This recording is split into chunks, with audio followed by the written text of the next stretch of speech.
மணில இருந்து 11 மணி வரைக்கும் சீரியல் பாக்குறீங்க. எந்தெந்த கதை எந்தெந்த கதையில பொருந்ததுன்னு உங்களால புரிஞ்சுக்க முடியுது இல்ல? புரிஞ்சுக்க முடியுதா இல்லையா? உண்மையா என்னால முடியாதுமா. உங்களை எல்லாம் இது போன்ற விஷயத்துல அடிமையாக்கி வேற எந்த சிந்தனையும் இல்லாம பார்த்துக்கிறதுல தெளிவா இருக்கு. இதுல பிரதானமா திமுக தான் இருக்கு. டிவின்னு வந்தாலே திமுக தான். அரசு சரியாக இல்லாததுனால நாமெல்லாம் இன்னைக்கு நாட்டோட ஒவ்வொரு பிரச்சனைக்குள்ளுமே நாம நுழைந்து அதை சரி செய்து கொள்ள வேண்டும். நம்மள நாமளே பார்த்துக்கணும். நமக்கு நாமேன்னு சொன்ன திமுக அரசு நமக்கு நாமே பாதுகாப்பு கொடுத்துக்கணும். நமக்கு நாமே போதையில இருந்து வெளியில வந்துக்கணும். நமக்கு நாமே எல்லா துறையினருமே பல்வேறு கவர்ச்சியான வாக்குறுதிகளை எண்ணி அவர்களுக்காக ஓட்டு போட்டவங்க தான். எல்லாருக்கும் அவங்க பெரிய நாமத்தை தான் கொடுத்திருக்காங்க, ஏமாற்றத்தை கொடுத்திருக்காங்க. இந்த ஏமாற்றத்தை கொண்டு போய் சேர்க்கிறதுக்கு உள்ள ஊடகங்களையுமே தன்வசப்படுத்துறாங்க. வாரிசுங்கிறத அடிப்படையில ஒருத்தரை வந்து தலைவர்னு சொல்லி அறிமுகப்படுத்துறதுக்கு தயாராகிட்டு இருக்க கூட்டத்தை பத்தி நீங்க சிந்திக்கணுமா, சிந்திக்க கூடாதா? எத்தனை போராட்டம் பண்ணிருக்காரு, மக்களுக்காக எத்தனை ஆர்ப்பாட்டம் செய்திருக்கிறாரு. ஒரு செங்கல்ல தூக்கிட்டு நின்னதுனால அவர் பெரிய தலைவர் ஆயிடுவாரா? கேக்குறேன். செங்கல்ல தூக்கிட்டு இருந்தா பெரிய தலைவரா? இந்த அரசு பட்டியலின மக்களையும் ஏமாற்றி விட்டது, அரசு ஊழியர்களையும் ஏமாற்றி விட்டது, சிறுபான்மை மக்களையும் ஏமாற்றி விட்டது. சிறுபான்மை மக்களை பாதுகாக்கிறேன்னு சொல்லி அவர்கள்ட்ட இருந்த ஒரு அமைச்சரை கூட எடுத்துட்டு விட்டாங்க. ஏன்னா இன்னைக்கு நிறைய விதவிதமான அரசியல்வாதிகள், ஒரு சிலர் பொய் மட்டுமே பேசுற அரசியல்வாதிகள் இருக்காங்க. நல்லா சிரிச்சுட்டு அப்படின்னு சிரிக்கிறாங்க. சிரிச்சுட்டு ஒரு அரசியல் பேசுறதுக்கெல்லாம் இன்றைக்கு இளைஞர்களும் மாணவர்களும் அடிமையாகிட்டு இருக்காங்க. ஒரு சமூக ஊடகத்துல ஒரு யூடியூப்ல பேசினவங்கள நீங்க வெளியிலே வர முடியாம அடைச்சு வைக்கிறீங்க. ஆனால் 2500 கோடி ரூபாய்க்கு போதைப் பொருள் கடத்தல் செய்தவருக்கு பிணை வழங்குறீங்க. தமிழக அரசு தடை செய் கள்ளச்சாராயத்தை தடை செய்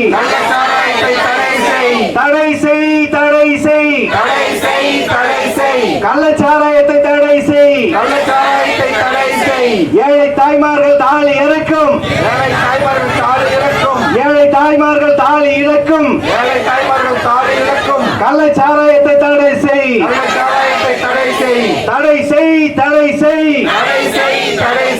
கள்ளச்சாராயத்தை தடை செய். மரக்கான மரணம் போதாதா? மரக்கான மரணம் போதாதா? கள்ளக்குறிச்சி தேவையா?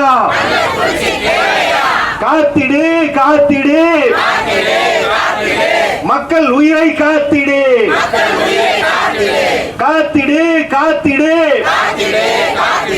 மக்கள் உயிருக்கு. நாட்டோட பிரதான பிரச்சனையாக தமிழ்நாட்டோட பிரச்சனை என்ன அப்படின்னு கேட்டா சின்ன குழந்தைக்கு கூட தெரியும், போதை. அது எந்த போதையாக வேண்டுமானாலும் இருக்கலாம். போதை உண்மைதானே? வீட்டுக்கு வீடு ஒவ்வொரு குடும்பத்திலும் ஒரு குடி நோயாளி உருவாக்கப்பட்டிருக்கிறார்கள். உருவாக்கப்பட்டிருக்காங்களா இல்லையா? குடி நோயாளின்னா என்னன்னு தெரியுமா? முழு நேர குடிகாரர்கள். விடிய காலமும் குடிக்க தோணும், தூங்குற வரைக்கும் குடிப்பாங்க, நடுரவிலும் குடிக்க தோணும். இது மாதிரியான குடி நோயாளிகள் அதிகமாகி கொண்டே போயிட்டு இருக்காங்க. இதோட இன்னொரு பக்கம் தான் இந்த கள்ளச்சாராயம். இந்த கள்ளச்சாராயம் குறித்து நாம உண்மையாகவே வருத்தப்படுறோம், வேதனைப்படுறோம். இதுல நிறைய பேர் என்ன நினைக்கிறாங்கன்னா 69 பேரும் கள்ளச்சாராயம் குடித்து விட்டு மாண்டார்கள் அப்படிங்கும் போது அவர்களையும் ஒரு குற்றவாளியாகவும் அல்லது கேலியாகவும் பார்க்கிறார்கள். நாம இன்னொரு பக்கம் யோசிச்சா அவர்கள் சிறந்த தகப்பனாக இருந்திருப்பாங்க, சிறந்த கணவனாக இருந்திருப்பாங்க, சிறந்த மகனாக இருந்திருப்பாங்க. ஆனால் இந்த குடிக்கு அடிமையானதுனால அவர்கள் குடிகாரர்கள், அதிலும் கள்ளச்சாராயம் குடித்த மரணித்த லிஸ்டுக்குள்ள போயிட்டாங்க. அதுதானே உண்மை. குடிகாரர்கள் எல்லாம் கெட்டவர்கள் கிடையாது. அவர்களை குடிக்க வைத்ததற்கு பொறுப்பு அரசாங்கத்திற்கு உண்டு. அப்படிங்கறதுனாலதான் இந்த ஆர்ப்பாட்டத்தை நம்ம இங்க ஏற்பாடு செஞ்சிருக்கோம். புரியுதா? இந்த ஆர்ப்பாட்டத்தோடைய நோக்கம் என்னன்னா, மக்களை பேணி பாதுகாக்க வேண்டிய அரசு என்ன செய்து கொண்டிருக்கிறது? ஏன் கள்ளச்சாராயம் காய்ச்ச அனுமதி வழங்கியது? அதை ஏன் கண்டுக்கல? மாமூல் மட்டும் போதுன்னு இருந்தாங்களா? மாமூல் என்பது அதிகாரிகளுக்கு மட்டுமில்ல அரசியல்வாதிகளுக்கும் செல்கிறது என்பதை நாம எல்லாருமே ஏற்றுக்கணும். காவல்துறையினர்கள்ல நேர்மையானவர்களை நான் மதிக்கிறேங்க. ஏற்கனவே எங்களுடைய மாநில நிர்வாகி அவர்கள் மிக தெள்ளத் தெளிவாக காவலர்களுடைய கஷ்டங்களையும் துயரங்களையும் எடுத்து உரைத்தார். நான் தான் பேச சொன்னேன், காவல்துறையினர்களுக்காக சொல்றேன், நான் தான் பேச சொன்னேன். இது சாதாரண அடுக்கு மொழியில உங்களை ஏமாத்தி பேசுற ஒரு மேடை கிடையாது. ஒவ்வொரு நபரும் உள்ளத்தில் இருந்து உள்ளபூர்வமாக அவர்களுடைய பங்களிப்பை சமுதாயத்திற்கு செலுத்த வேண்டும் என்பதற்காகத்தான் அனைத்து மக்கள் அரசியல் கட்சிக்குள்ள இருக்காங்க. இங்க யாரும் கொள்ளை அடிக்கிறதுக்கு இல்ல. அனைத்து மக்கள் அரசியல் கட்சிக்குள்ள உள்ள ஒவ்வொரு நபருக்குள்ளும் ஒரு தீ இருக்கு. சகோதரர் விஜயானந்தர் அவர்கள் என்ன சொன்னாருன்னா, போதைக்கு எதிராக கஞ்சா நிறைய புழக்கத்துல இருக்கா அப்படின்னு சொன்னாரா? அதுல எவ்வளவு உணர்வு இருக்கு. சகோதரி பாமிதா பானு பேசுறாங்க, என்ன பேசுறாங்க, புட்டு புட்டு வச்சாங்க, என்னென்ன போதைப் பொருள்கள்ல என்னென்ன கலக்குறாங்க, எதனால இப்படி மாறுறாங்கிறத விவரமா சொன்னாங்க. சகோதரி வீணா அவர்கள் பேசினாங்க, பெண்கள்லாம் எழுச்சி விட்டாதான் இதை மாற்ற முடியும், தன்னிச்சையாக வாங்கினாங்க. ரஷ்யா பானு அவர்கள் பேசினாங்க, இந்த குடி அதிகமாயிட்டு நாங்க ரோட்ல நடக்க முடியல, வீட்டுல நிம்மதியா இருக்க முடியல, பெண்கள்லாம் மடிய போகிறோம் என்கிற அளவுக்கு அவர்கள் பேசினாங்க. இங்க பேசக்கூடிய ஒவ்வொரு நபருக்குள்ளும் ஒரு தீ இருக்குங்க. அனைத்து மக்கள் அரசியல் கட்சி உண்மையாக இன்றைக்கு சிறிய கட்சி தான், ஆனால் நாளை மிகப்பெரிய கட்சியாக உருவெடுக்கும் என்பதில் எந்த மாற்று கருத்தும் கிடையாது. ஏன்னா உங்களை நேசிக்கிறோம், உங்களோடு உறவாடுகிறோம். உங்கள ஒருத்தரா இருக்கக்கூடிய ராஜேஸ்வரி பிரியா என்ற சாமானிய பெண்ணால தொடங்கப்பட்ட ஒரு கட்சிங்க இது. இந்த கட்சியை பற்றி நாம விளக்கமாக ஒரு பொதுக்கூட்டத்துல பேசுவோம். இன்றைக்கு மீண்டும் இந்த கள்ளச்சாராயத்துக்குள்ள வந்துருவோம். கள்ளச்சாராய மரணத்திற்கு அரசாங்கம் 10 லட்சம் ரூபாய் கொடுத்தாங்க. 10 லட்சம் ரூபாய் கொடுத்தாங்களா? எல்லாரும் என்ன நினைச்சிட்டாங்க? உடனே கள்ளச்சாராயம் குடிச்சா நல்லதுப்பா, அப்பா வீட்டுல ஒருத்தர் எப்படியாவது கள்ளச்சாராயம் குடிக்க வச்சிடணுங்கிற அளவுக்கு அவர்களை ஊக்குவிப்பது போல அரசு 10 லட்சம் ரூபாய் கொடுத்தாங்க. இதே இப்ப காவலர்கள் இருக்காங்க, அவர்களுக்கே தெரியும்.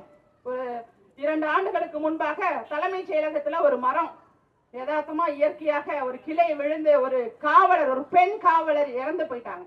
அவர்களுக்கு கொடுக்கப்பட்ட தொகை எவ்வளவு தெரியுமா? 2 லட்சம். அவ்வளவுதானே கொடுத்தாங்க.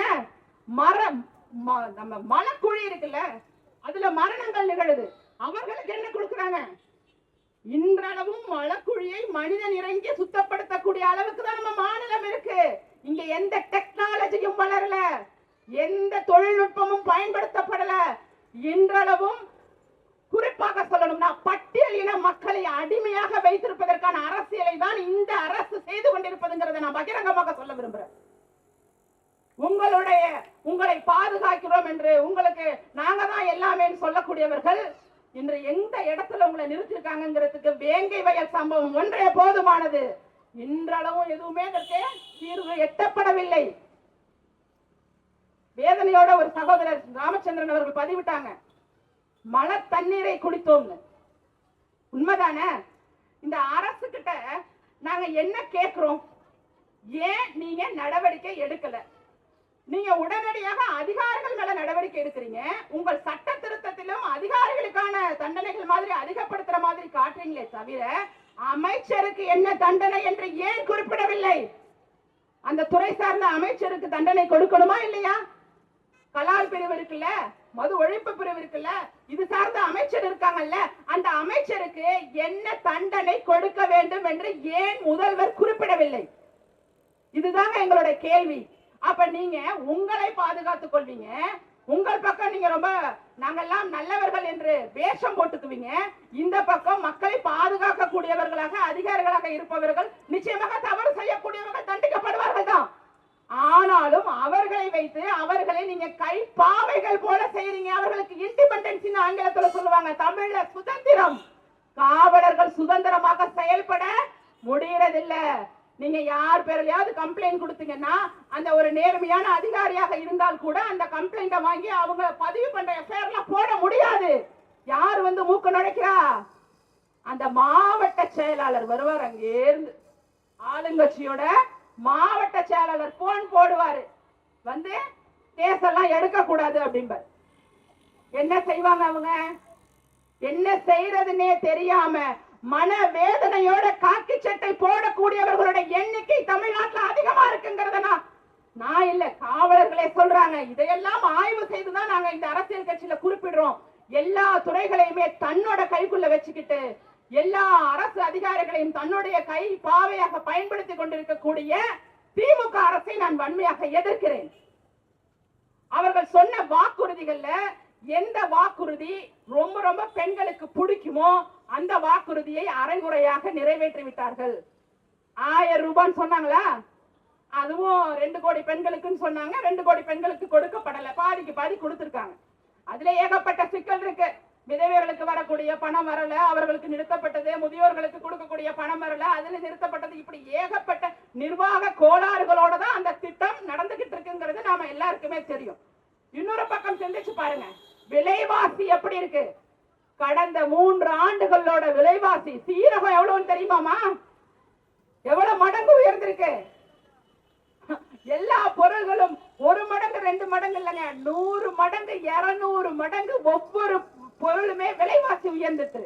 மின் கட்டண உயர்வு, இது எல்லா உயர்வையும் பெண்கள் தலையில தான் விழுகுது. இதையெல்லாம் பெண்கள் என்ன பண்றாங்க? 1000 ரூபாய் கொடுக்குறாங்கன்னு ஏமாந்து போறாங்க. அது நம்முடைய வரி பணம். சகோதரர் அருண்குமார் அவர்கள் மிக தெள்ள தெளிவாக சொன்னாங்க. பெண்கள் நீங்க விழிப்போட இருந்தீங்கன்னா இந்த சமூகத்தை நம்மால முழுவதுமாக மாற்ற முடியும். உங்களுடைய அறியாமையையும் உங்களுடைய நீங்க அரசியல் புரிதல் இல்லாம இருக்கிறதையும் பயன்படுத்தி கொண்டு இந்த அதிகார வர்க்கம் உங்கள்கிட்ட எப்படி வாக்குகளை சேகரிக்கலாம்ங்கிறத மட்டுமே மையமாக கொண்டுதான் இன்னைக்கு ஆட்சியில இருக்கு இந்த திமுக. எத்தனையோ நல்ல திட்டங்கள் சென்ற ஆட்சியில நிறைய நல்ல திட்டங்கள் இருந்தது. லேப்டாப் கொடுத்தாங்கல்ல பிள்ளைங்களுக்கு எல்லாம், இந்த வாட்டி கொடுத்தாங்களா? இந்த முறை ஏதாவது வீட்டுல லேப்டாப் வந்திருக்காமா? இல்ல. நல்ல திட்டங்களை எல்லாம் இவர்கள் ஒதுக்கி வைத்து விட்டு உங்களை ஏமாற்றுகிற திட்டத்தை மட்டுமே, அதாவது அட்ராக்ஷனா இருக்கணுங்கிறத மட்டும்தான், கவர்ச்சியை மட்டுமே உங்கள்கிட்ட காமிச்சுக்கிட்டு இருக்கு இந்த அரசு. இந்த கள்ளச்சாராய மரணத்தோட விளைவாக நிறைய பேர் அப்பா அம்மாவை இழந்துட்டாங்க, குழந்தைங்க இழந்துட்டாங்களா? அவர்களுக்கு இந்த அரசு என்ன செய்யுதுன்னா அவர்களை பாத்துக்கிறேன்னு சொல்லுது.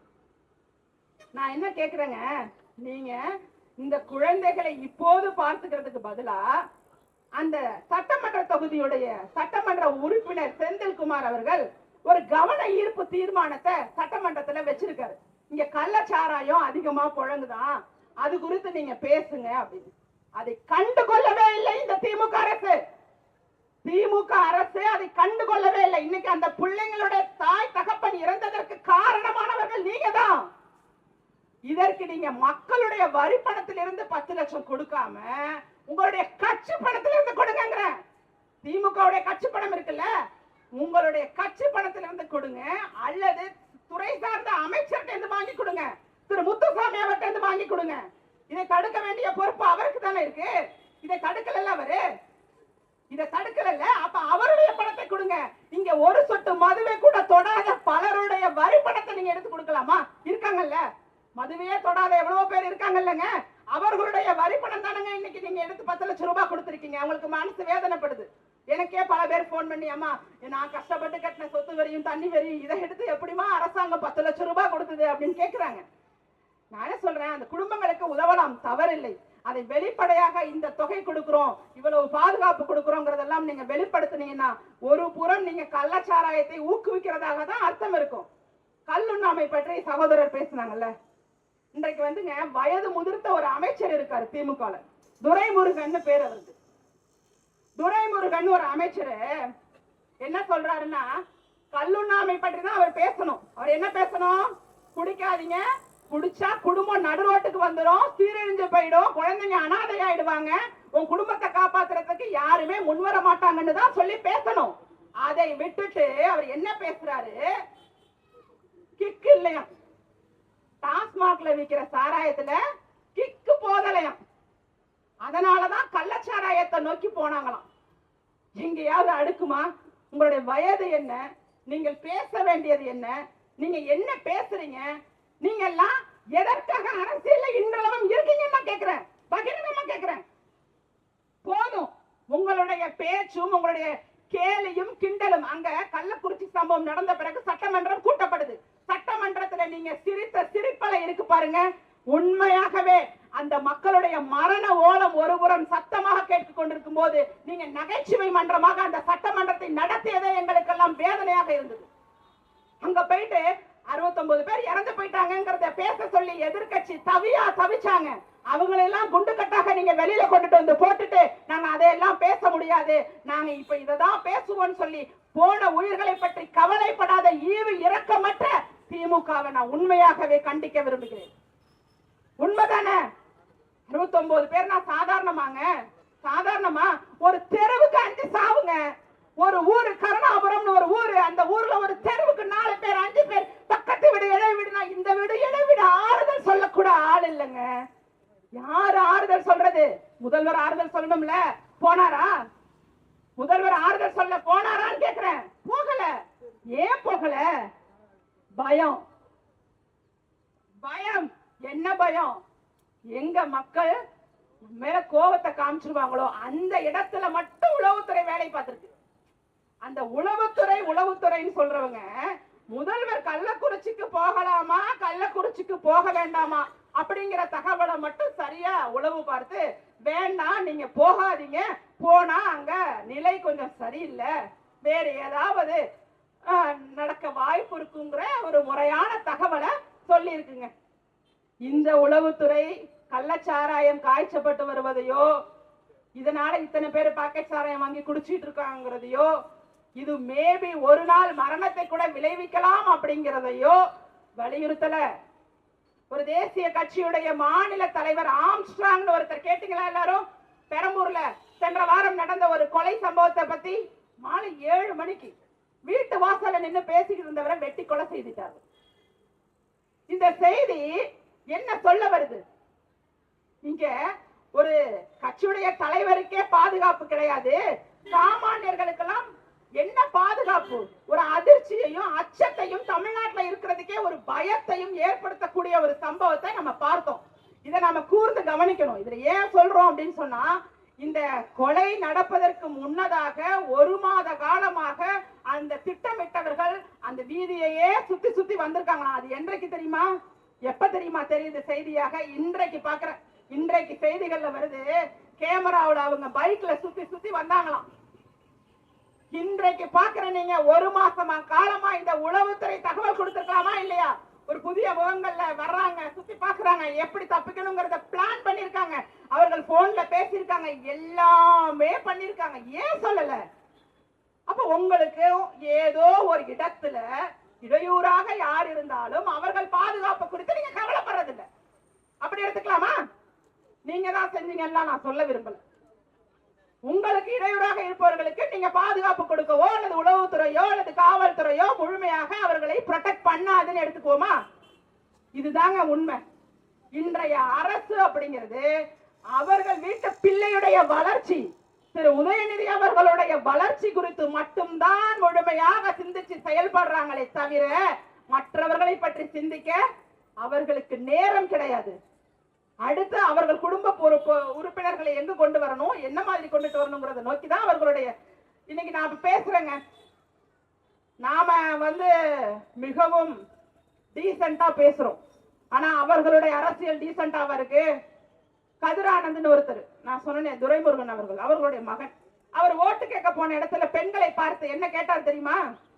என்ன முகம் பளபளன்னு இருக்கு, 1000 ரூபாவா, பவுடரா, ஃபேர் அண்ட் லவ்லியான்னு கேட்டார். கேட்டாரா இல்லையா? கேட்டார் இல்ல. கோபம் வரணுமா இல்லையா பெண்களுக்கு? அந்த கோபத்தை நீங்கள் இன்னமும் வெளிப்படுத்தாம இருக்கிறது தாங்க எனக்கெல்லாம் வேதனையா இருக்கு. நாம யாராவது அவர்கள் வீட்டு பெண்களிடம் போய், என்ன எம்பியா, என்ன அமைச்சரா, உங்க கணவரு நல்லா கொள்ளடிக்கிறாரா, பலபலன்னு நகையெல்லாம் போட்டிருக்கீங்க, கேட்க முடியுமா?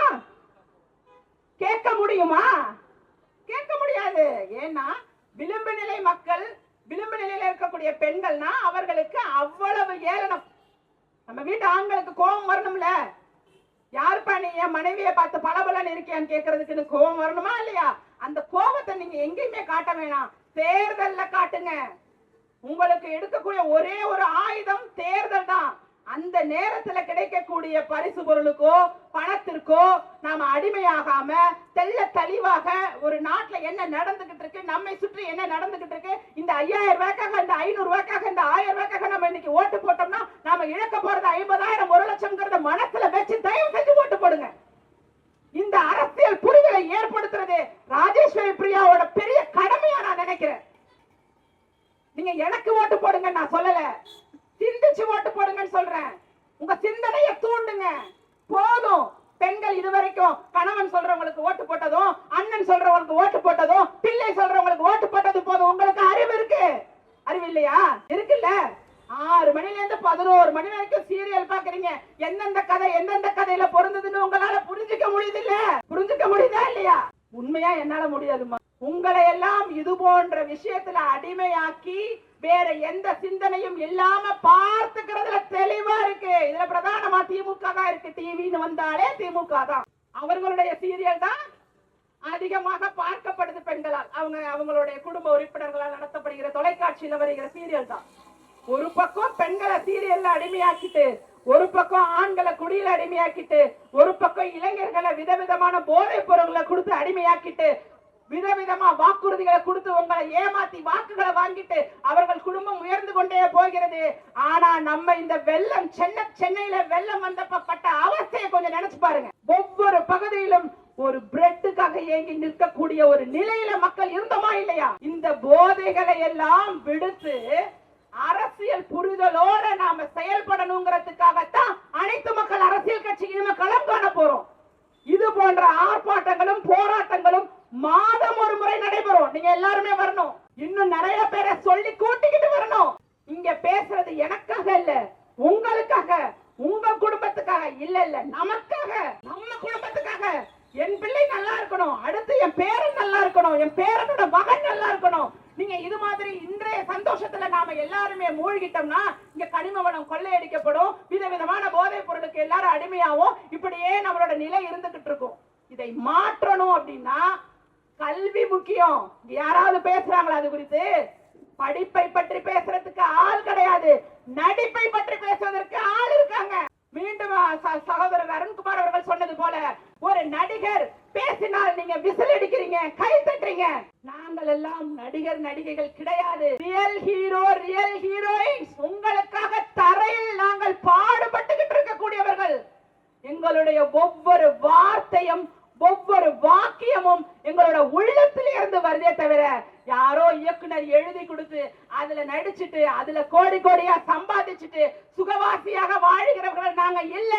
தயவு செய்து கள்ளச்சாராயமோ வேறு ஏதாவது ஒரு போதைப் பொருளோ உங்கள் பகுதிகளில் விற்கப்பட்டா நீங்க இனிமே அனைத்து மக்கள் அரசியல் கட்சிக்கு தகவல் கொடுங்க. தைரியமா சொல்றேன். நம்பர் நீங்க எல்லா போஸ்டர் சென்னை முழுவதும் நாங்க போஸ்டர் ஓட்டிருக்கோம். அதுல நம்பர் இருக்கு. இப்பவே நாங்க எல்லார்கிட்டையும் நாங்க நம்பரை கொடுக்கிறோம். யாராக இருந்தாலும் எங்களிடம் நீங்கள் புகார் கொடுங்கள். ஏனால் உங்கள் புகார்கள் மறுக்கப்படுது. உங்க புகார்கள் மறுக்கப்படுதுங்கிறதுனால நாங்க என்ன பண்றதுங்க, என் பிள்ளையே அடிமையாயிட்டான் அப்படின்னு சொல்லி நீங்க சிரமப்படுவதும் கண்ணீர் வடிப்பதும் எனக்கு தெரியுது. இதை தடுக்க வேண்டிய பொறுப்பு நாம ஒவ்வொருத்தருமே எடுப்போம்.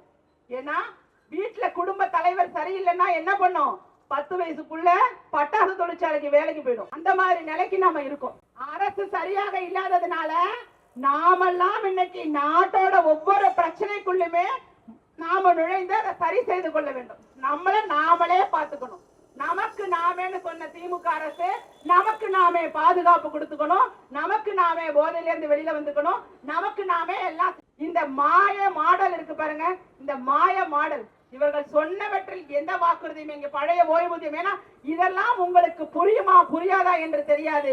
ஒவ்வொரு துறை சார்ந்தும் அரசு ஊழியர்கள் பல்வேறு விதமான கவர்ச்சிகரமான வாக்குறுதிகளுக்கு அடிமையாகி அவர்களும் சேர்ந்து திமுகவுக்கு ஓட்டு போட்டாங்க. இன்னைக்கு மனவேதனை அடைகிறாங்க. மனவேதனை. அரசு ஊழியர்கள், போக்குவரத்து ஊழியர்களா இருக்கட்டும், ஆசிரியர்களா இருக்கட்டும், காவல்துறையினரா இருக்கட்டும், எல்லா துறையினருமே பல்வேறு கவர்ச்சியான வாக்குறுதிகளை எண்ணி அவர்களுக்காக ஓட்டு போட்டவங்க தான். எல்லாருக்கும் அவங்க பெரிய நாமத்தை தான் கொடுத்திருக்காங்க, ஏமாற்றத்தை கொடுத்திருக்காங்க. இந்த ஏமாற்றத்தை கொண்டு போய் சேர்க்கிறதுக்கு உள்ள ஊடகங்களையுமே தன்வசப்படுத்துறாங்க.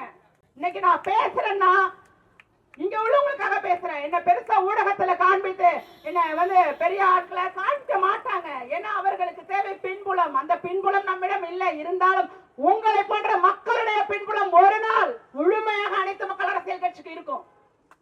எந்த ஊடகம் காட்டலனாலும் என்னுடைய குரல் உங்கள் மனசுக்குள்ள ஒழிச்சுக்கிட்டு தான் இருக்கும்.